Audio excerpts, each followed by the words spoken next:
Shalom, selamat beribadah dan selamat menikmati persekutuan yang indah bersama dengan Tuhan. Mari kita mempersiapkan hati kita kepada Tuhan. Kita mau beribadah kepada Dia. Haleluya.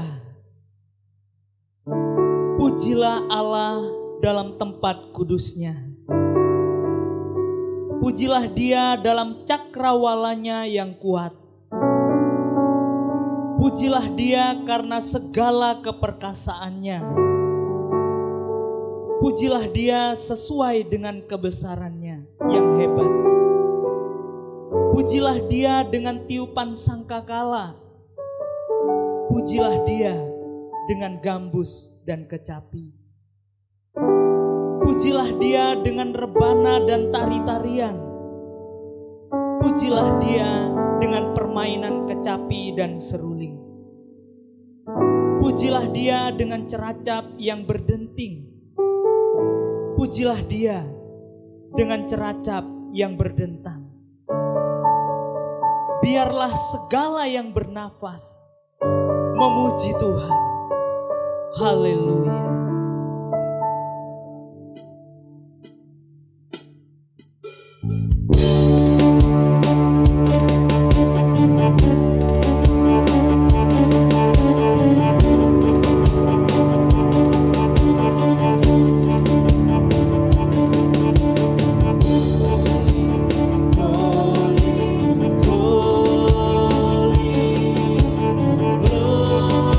Lord God Almighty.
yang telah Engkau lakukan, ya Tuhan Allahku.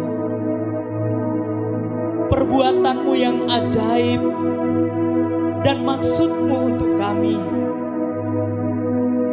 tidak ada yang dapat disejajarkan dengan Engkau. Aku mau memberitakan dan mengatakannya, tetapi terlalu besar jumlahnya untuk dihitung. Oleh sebab itu tidak ada alasan untuk kami tidak memuji dan memuliakan Tuhan. Tidak ada alasan untuk kami tidak bersorak untuk kemuliaan Tuhan.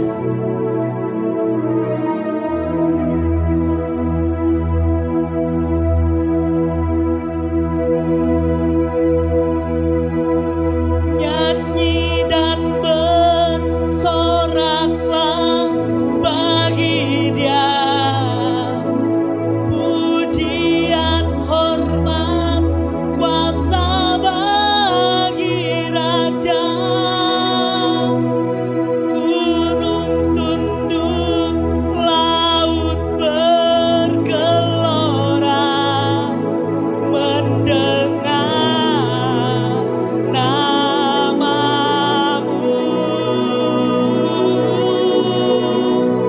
Ku bersuka atas perbuatanmu, selamanya ku kasihi Engkau Tuhan.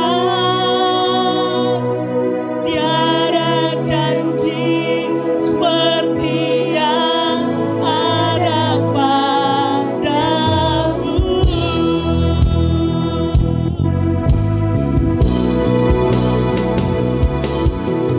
Nyanyi dan bersoraklah bagi Dia, pujian, hormat, kuasa bagi Raja. Gunung tunduk, laut bergelora, mendengar namamu. Ku bersuka atas perbuatanmu, selamanya ku kasihi Engkau Tuhan. Tiada janji seperti yang ada padamu. Tiada janji seperti yang ada padamu. Tiada janji seperti yang ada padamu.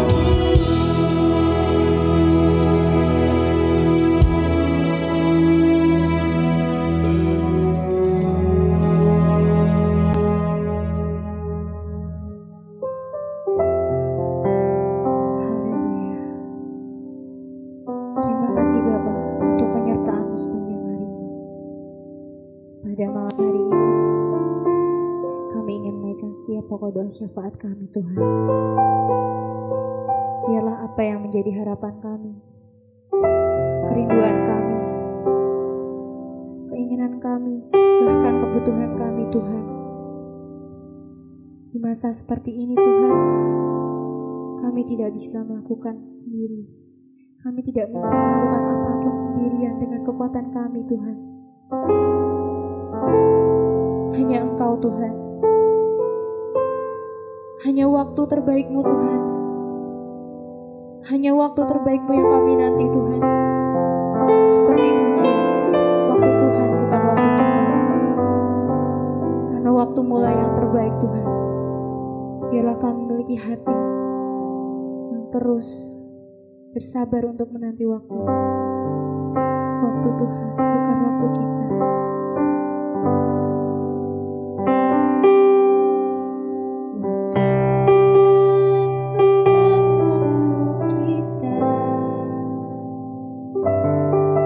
Jangan sesali keadaannya.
pada malam hari ini, kami ingin menaikkan setiap pokok doa syafaat kami Tuhan.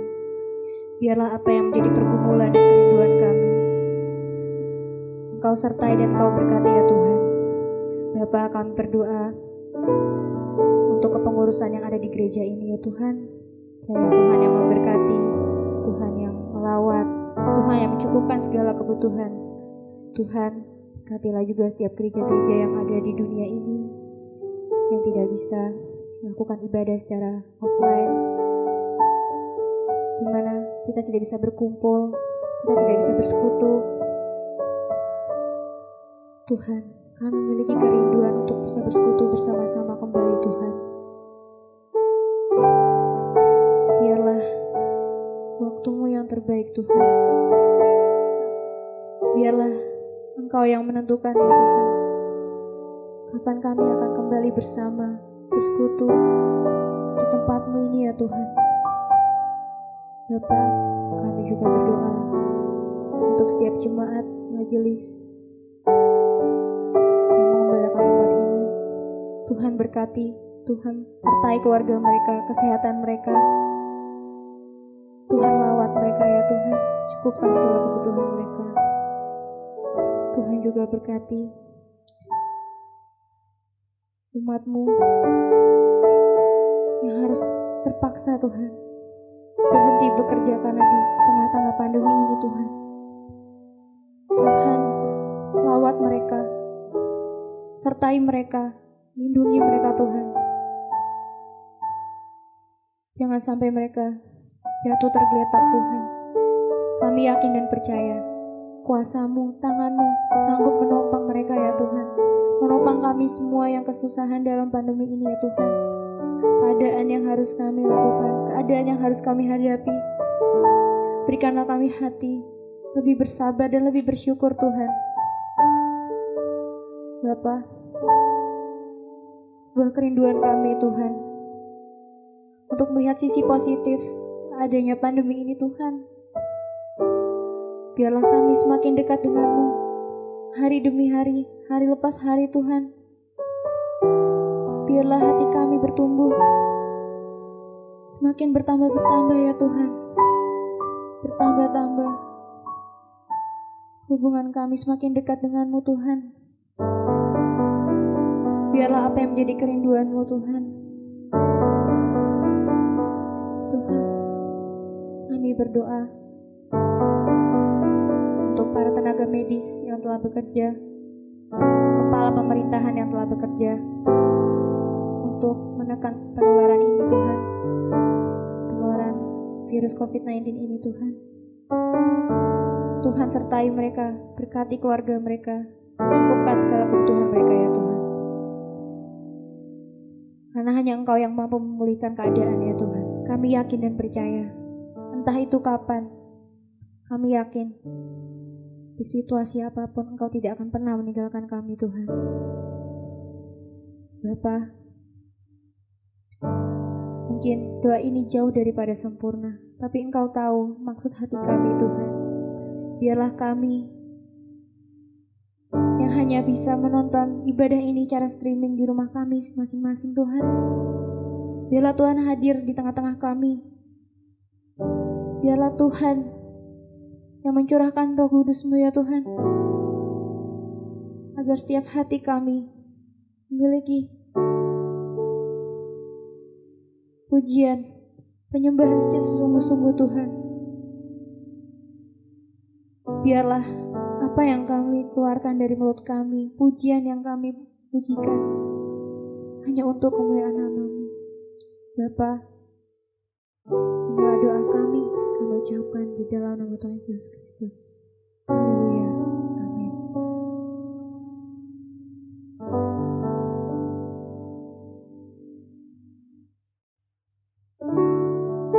Haleluya. Puji nama Tuhan. Tuhan adalah perisai bagi kehidupan kita. Tuhanlah sumber kekuatan bagi setiap hidup kita. Apapun permasalahan yang kita alami, apapun pergumulan yang sedang kita hadapi saat ini, entah itu masalah kuliah, sekolah, pekerjaan, namun kita yakin dan percaya bahwa kita berjalan bersama-sama dengan Tuhan. Kita percaya bahwa Allah kita adalah Allah yang ajaib. Allah kita adalah Allah yang mempunyai kuasa dari segala hal. Dan kita percaya bahwa janji Tuhan tidak pernah terlambat bagi setiap kehidupan kita. Mari kita pujikan, Engkaulah perisaiku.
Karena Yesus selalu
Shalom saudara-saudari yang terkasih di dalam Tuhan Yesus Kristus. Mari bersama-sama kita boleh berdoa untuk kita bersama-sama akan merenungkan kebenaran firman Tuhan. Mari kita berdoa.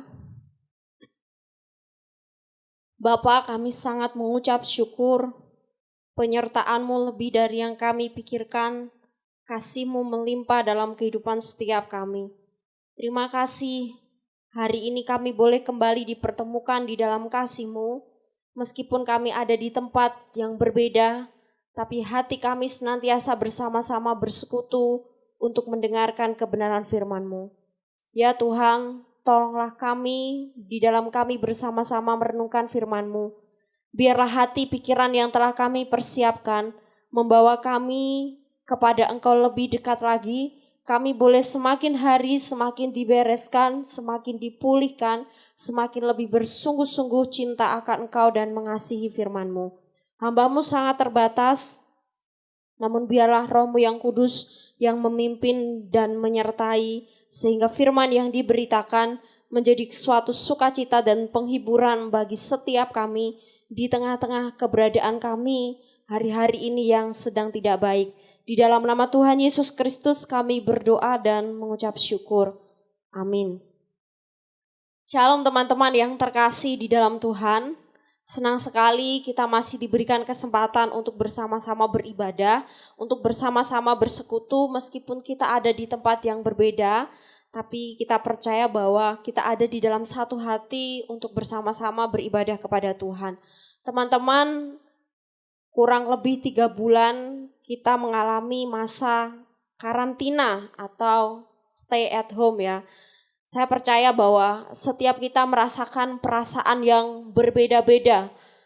Bosan sudah pasti, menjenuhkan sudah pasti, bahkan ada juga yang mungkin merasa kecewa, mungkin merasa sudah apa sih ini, rasanya sudah nggak nyaman dan rasanya sudah ingin terbebas menjalani aktivitas seperti hari-hari biasa. Dan kurang lebih 1 bulan ini ada satu pemberitahuan dari pemerintah bahwa kita akan memasuki yang namanya new normal.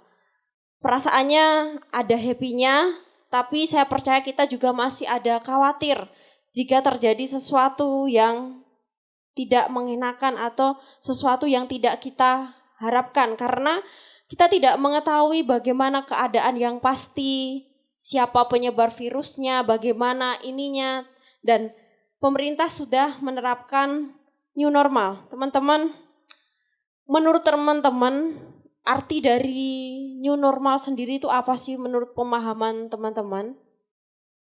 Pasti setiap kita punya pemahaman yang berbeda-beda ya, dan saya merenungkan apa sih artinya new normal itu. Kalau saya bisa artikan secara sederhananya ya, menurut saya new normal itu kita akan kembali kepada kehidupan kita yang seperti mulanya. Menjalani kehidupan kita sehari-hari seperti sebelum adanya corona, tapi dengan cara dan kebiasaan yang baru. Jadi itu pemahaman saya tentang new normal. Jadi kita akan kembali menjalani kehidupan kita yang seperti biasanya. Kita akan bekerja, kita akan bersekolah, kuliah, kita akan beraktivitas dan lain sebagainya. Tapi dengan cara atau dengan kebiasaan yang baru. Yaitu apa? Kita harus pakai masker, kita harus pakai hand sanitizer, kita harus sering cuci tangan. Bahkan untuk berjabat tangan pun itu masih belum bisa kita lakukan. Kita akan kembali menjalani kehidupan kita seperti biasanya. Namun dengan cara atau kebiasaan yang berbeda atau kebiasaan yang baru. Ini sesuatu yang unik, sesuatu yang baru untuk kita terima, tapi kita mau menjalaninya dengan sukacita. Teman-teman yang terkasih di dalam Tuhan, sesungguhnya tidak hanya kehidupan kita secara jasmani yang harus mengalami new normal, tapi kehidupan rohani kita juga harus mengalami yang namanya new normal. Tema pada saat ini, saya memberikan tema new normal yang artinya apa? Bahwa kehidupan kita, di dalam kerohanian kita pun harus ada yang namanya kebiasaan atau pembaharuan yang baru di dalam Tuhan. Kita akan tetap menjalani hari-hari kita seperti biasanya, namun kita tidak tinggal lagi di dalam dosa, kita tidak suka lagi di dalam dosa, kita sudah bertobat. Mari bersama-sama kita membuka Alkitab kita di dalam Efesus pasal yang keempat, ayat yang ke-17 sampai ayat yang ke-24. Efesus pasal yang keempat, ayat yang ke-17 sampai ayat yang ke-24. Saya akan membacakan bagi teman-teman semua. Teman-teman bisa memperhatikan. Efesus pasal yang keempat, ayat yang ke-17 sampai ayat yang ke-24. Demikianlah firman Tuhan. LAI memberikan judul Manusia Baru. Sebab itu kukatakan dan kutegaskan ini kepadamu di dalam Tuhan. Jangan hidup lagi sama seperti orang-orang yang tidak mengenal Allah dengan pikirannya yang sia-sia dan pengertiannya yang gelap, jauh dari hidup persekutuan dengan Allah, karena kebodohan yang ada di dalam mereka dan karena kedegilan hati mereka. Perasaan mereka telah tumpul sehingga mereka menyerahkan diri kepada hawa nafsu dan mengerjakan dengan serakah segala macam kecemaran. Tetapi kamu bukan demikian. Kamu telah belajar mengenal Kristus, karena kamu telah mendengar tentang Dia dan menerima pengajaran di dalam Dia menurut kebenaran yang nyata di dalam Yesus, yaitu bahwa berhubung dengan kehidupanmu yang dahulu, harus menanggalkan manusia lama yang menemui kebinasaan oleh nafsunya yang menyesatkan, supaya kamu dibaharui di dalam roh dan pikiranmu, dan mengenakan manusia baru yang telah diciptakan menurut kehendak Allah di dalam kebenaran dan kekudusan yang sesungguhnya. Teman-teman yang terkasih di dalam Tuhan, seperti yang tadi saya katakan bahwa saya memberikan tema new normal. Tapi di dalam kerohanian kita yang artinya kita mau benar-benar menjalani kehidupan kita yang seperti biasa, tapi tidak lagi suka dengan dosa, tidak lagi tinggal di dalam dosa, tapi ada pertobatan yang baru. Kalau kita perhatikan, kitab Efesus ini ditulis oleh Rasul Paulus. Rasul Paulus menuliskan kitab ini kepada jemaat yang ada di Efesus ketika Rasul Paulus berada di dalam penjara.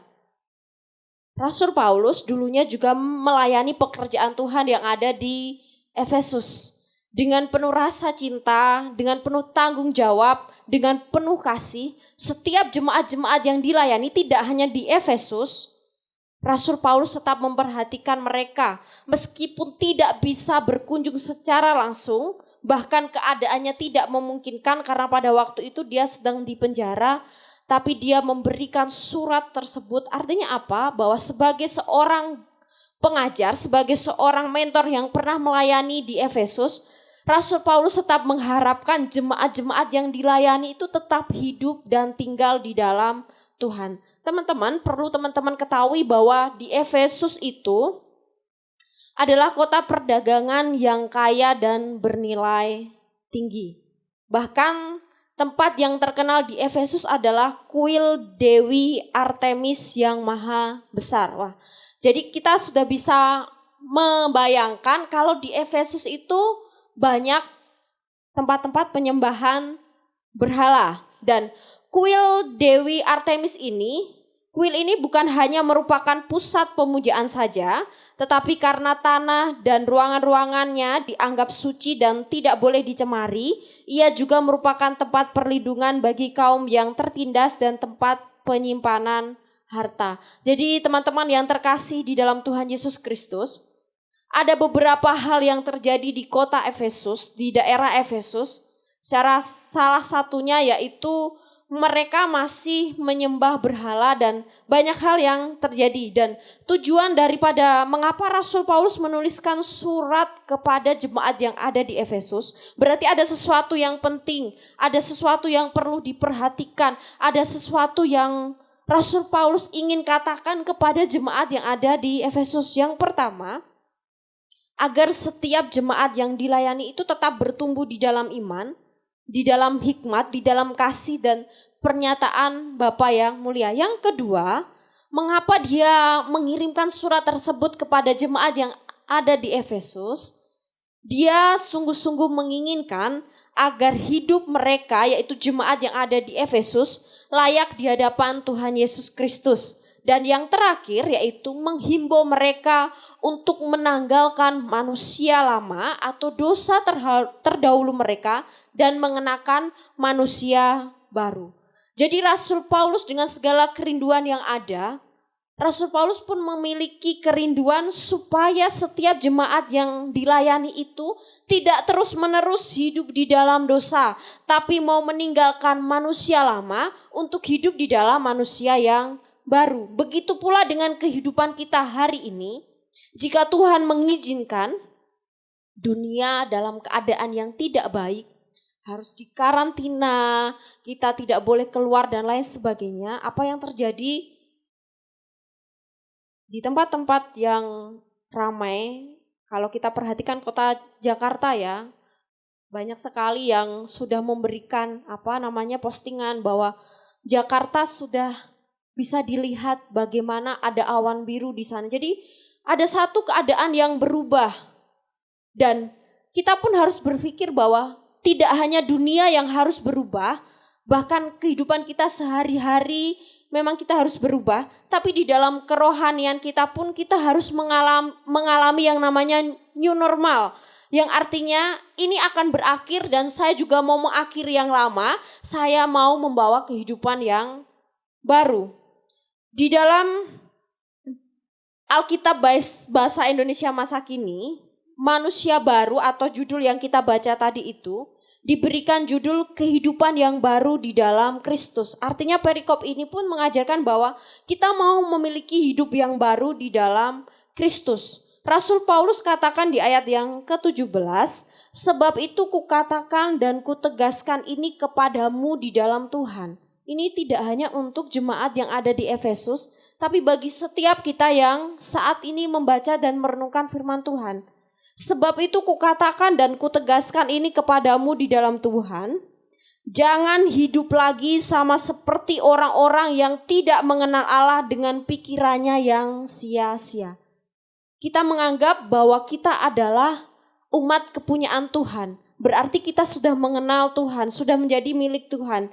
Jangan hidup lagi sama seperti orang-orang yang tidak mengenal Allah. Jangan hidup lagi. Artinya apa? Ini sebuah larangan supaya kita tidak melakukan seperti apa yang sudah kita lakukan. Jangan hidup lagi sama seperti orang-orang yang tidak mengenal Allah.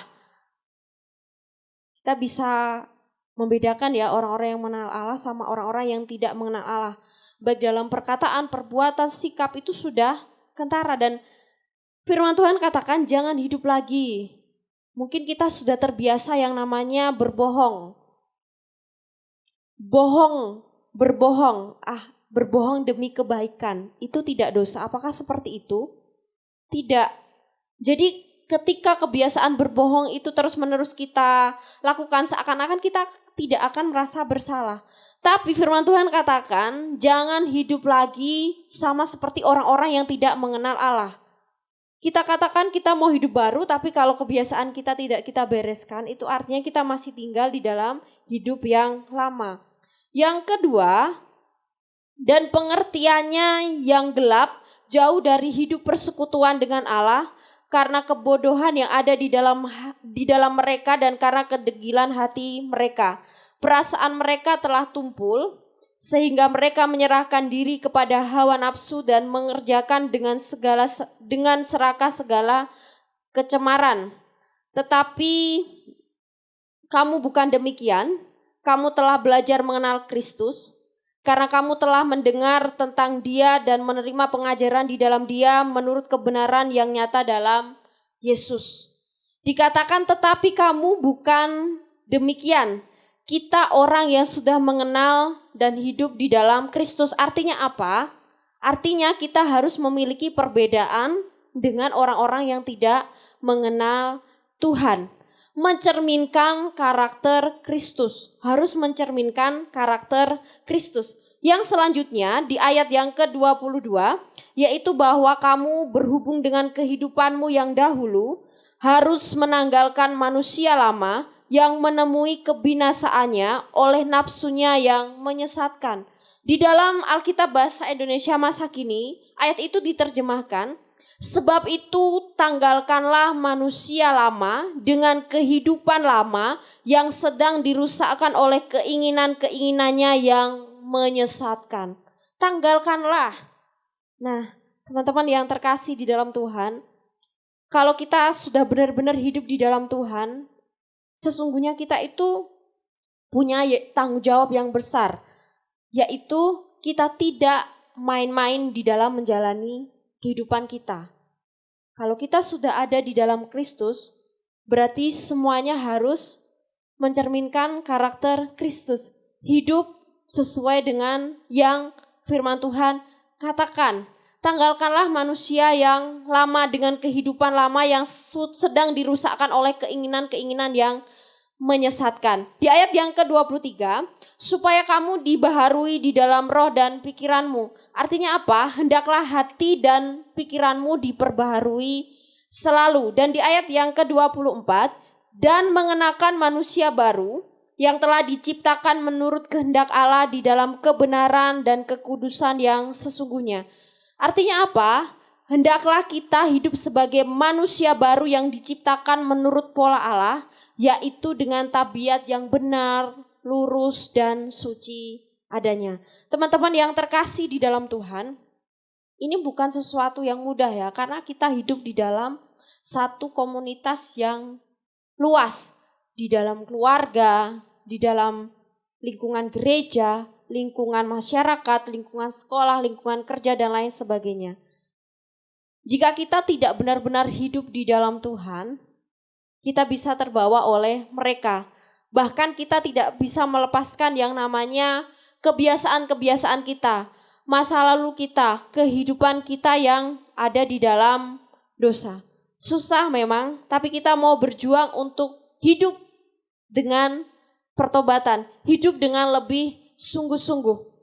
Dan yang menjadi kesimpulan kita saat ini, biarlah situasi yang ada membawa kita kepada kehidupan yang baru, new normal, membawa kita pada kehidupan yang baru di dalam Kristus. Ada perubahan, ada pembaharuan, tidak hidup sebagai manusia lama, dan yang terpenting kita sudah benar-benar bertobat. Kita menutup masa lalu kita tinggalkan dosa kita, dan kita mau bersama-sama melangkah di kehidupan yang baru.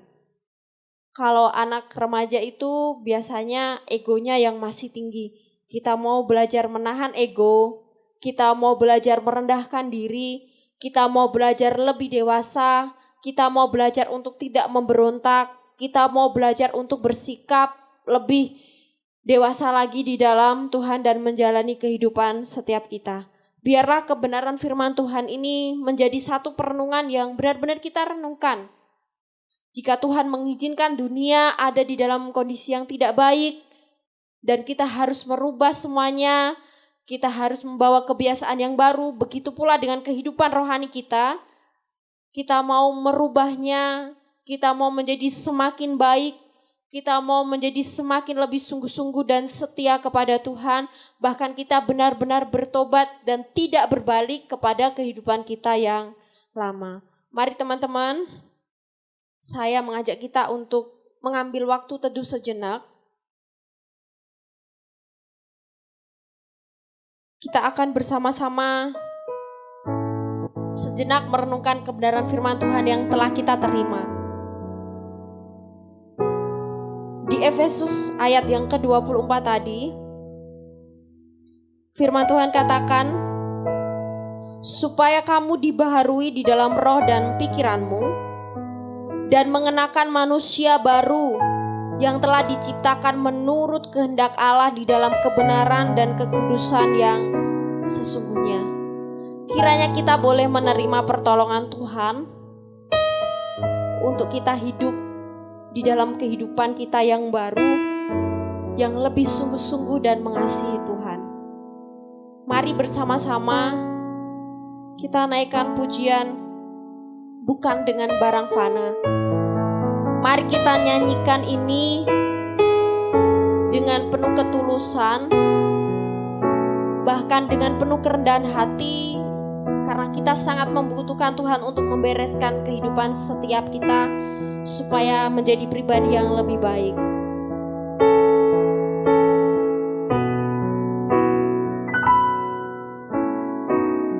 Bukan dengan barang fana Kau membayar dosaku, dengan darah yang mahal. Tiada noda dan celah, bukan dengan emas perak Kau menebus diriku. Oleh segenap kasih dan pengorbananmu, ku telah mati dan tinggalkan cara hidupku yang lama. Semuanya sia-sia dan tak berarti lagi. Hidup ini ku letakkan pada mezbah-Mu ya Tuhan. Jadilah padaku seperti yang Kau ingini.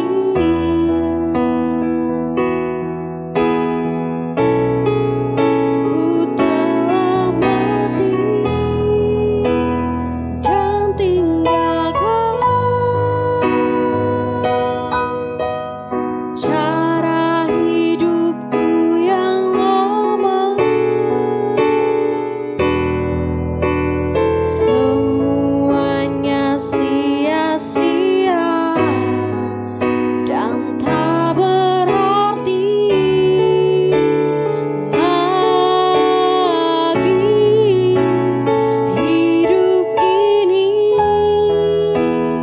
ku letakkan pada mezbah-Mu ya Tuhan. Jadilah padaku seperti yang Kau ingini. Jadilah padaku seperti yang Kau ingini. Musik masih terus mengalun. Mari teman-teman, kita bersama-sama boleh dengan sungguh-sungguh membawa hati kita pribadi lepas pribadi. Tuhan, kami sangat mengucap syukur Engkau begitu baik dalam kehidupan kami. Engkau begitu luar biasa memperhatikan apa yang menjadi pergumulan kami. Tuhan, terima kasih. Ada waktu kami bersama-sama boleh menerima kebenaran firman-Mu. Biarlah kami selalu diingatkan bahwa masih banyak orang-orang yang tidak bisa bersekutu kepada Engkau. Untuk itu, biarlah kami tetap bersuka cita di dalam kami bersekutu dan di dalam kami mendengarkan kebenaran firman-Mu. Terima kasih Tuhan untuk setiap hal yang terbaik yang telah Engkau kerjakan bagi kami, bahkan bagi gereja kami dan teman-teman kami. Kami telah menerima kebenaran firman-Mu. Tuhan, kami sangat terbatas. Tolonglah kami untuk menjadi pribadi-pribadi yang lebih baru lagi di hadapan-Mu. Untuk menjadi orang-orang yang benar-benar memiliki pertobatan yang sejati, dan kami tidak pernah main-main di dalam kami menjalani kehidupan kami. Tuhan, kami tahu ada banyak hal yang menjadi tantangan kami, tapi biarlah kami terus dimampukan untuk kami tidak suka dengan dosa dan tinggal di dalam dosa. Bagaimana Engkau mengajari kami kurang lebih 3 bulan, kami harus melewati masa yang untuk menyedihkan, menyusahkan, bahkan mungkin mengecewakan bagi kami. Tapi kami tahu bahwa Tuhan membawa kami kepada pembaharuan yang lebih baik, untuk kami menjadi manusia-manusia yang lebih bersih, manusia-manusia yang lebih berkualitas. Begitu pula di dalam kerohanian kami ya Tuhan. Tolonglah kami untuk selalu menjadi manusia-manusia yang beres di hadapan-Mu. Dosa-dosa yang ada dalam kehidupan kami, melalui perkataan, pikiran, yang masih melekat kuat di dalam Engkau, kiranya kami boleh semakin hari, kami semakin dibereskan. Ya Tuhan, kami masih muda, kiranya masa muda kami senantiasa benar-benar menjadi masa muda yang terbaik, yang boleh kami persembahkan untuk Engkau, untuk keluarga kami dan orang-orang yang kami kasihi. Untuk itu, biarlah Engkau tetap setia berjalan memimpin kami menuju apa yang baik bagi kehidupan kami. Kami menyerahkan masa muda kami menyerahkan cita-cita kami menyerahkan pergumulan kami, bahkan kami menyerahkan komunitas kami di dalam gereja GKA Anugerah Tulung Agung. Biarlah kami tetap memiliki kesatuan hati di dalam Engkau. Tuhan, kami juga berdoa untuk waktu mendatang. Kiranya semakin hari kami boleh semakin mengerti yang terbaik yang daripada Engkau. Dan kami berdoa bagi gereja kami, Tuhan yang menolong dan memberkati dengan segala hal dan pelayanan yang ada. Sebagai orang-orang yang percaya kepada Engkau, kiranya iman percaya kami tetap setia dan mengarah kepada Engkau. Tak henti-hentinya kami berdoa bagi pemerintah yang telah berjuang dengan segala upaya yang ada. Tuhan yang menolong dan memberkati mereka. Terima kasih ya Tuhan, kami akan mengakhiri untuk persekutuan kami hari ini. Kiranya masih ada kesempatan kami di persekutuan yang mendatang untuk kami bersama-sama bersekutu. Berikanlah kami kekuatan, kesehatan, penghiburan, bahkan biarlah tetap damai sejahtera Tuhan melingkupi kehidupan kami dan keluarga kami. Di dalam nama Tuhan Yesus Kristus, kami berdoa dan kami mengucap syukur. Amin. Demikian firman Tuhan yang bisa saya bagikan. Kiranya ini menjadi sukacita bagi kita semua dan kita boleh tetap bersemangat di dalam mengiring Tuhan dengan kehidupan yang baru, semangat yang baru dan sukacita yang baru. Terima kasih, Tuhan Yesus memberkati. Mari kita mengambil waktu teduh di dalam Tuhan.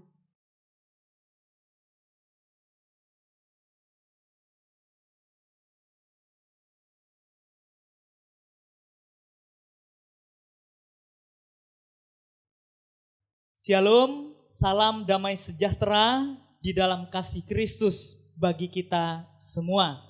Saya mengucapkan banyak terima kasih bagi teman-teman yang saat ini melayani Tuhan. Kiranya pelayanan saudara boleh menjadi berkat bagi setiap kita pribadi lepas pribadi. Dan saya juga mengucapkan banyak terima kasih bagi teman-teman yang tetap setia mengikuti ibadah secara live streaming di channel GKA Anugerah Tulung Agung. Kiranya melalui ibadah secara live streaming ini boleh membawa kita untuk semakin dekat kepada Tuhan.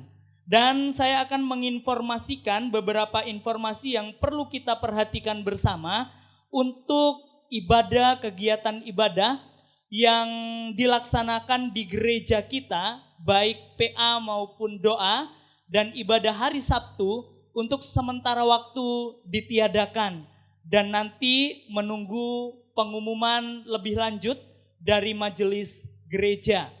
Dan yang berikutnya saya juga mengucapkan banyak terima kasih bagi teman-teman yang sudah sharing dan ingin didoakan, yang sudah masuk beberapa nomor di nomor yang sudah tertera di layar saudara. Kiranya melalui sharing ini boleh menjadi berkat bagi setiap kita. Dan saya juga menghimbau bagi teman-teman yang rindu ingin didoakan dan ingin sharing secara pribadi, segera menghubungi nomor yang sudah tersedia di layar saudara. Kiranya informasi ini boleh menjadi perhatian bagi setiap kita dan boleh menjadi perhatian bagi setiap kita pribadi lepas pribadi. Demikian informasi yang dapat saya bagikan. Tuhan Yesus memberkati kita semua. Soli Deo Gloria.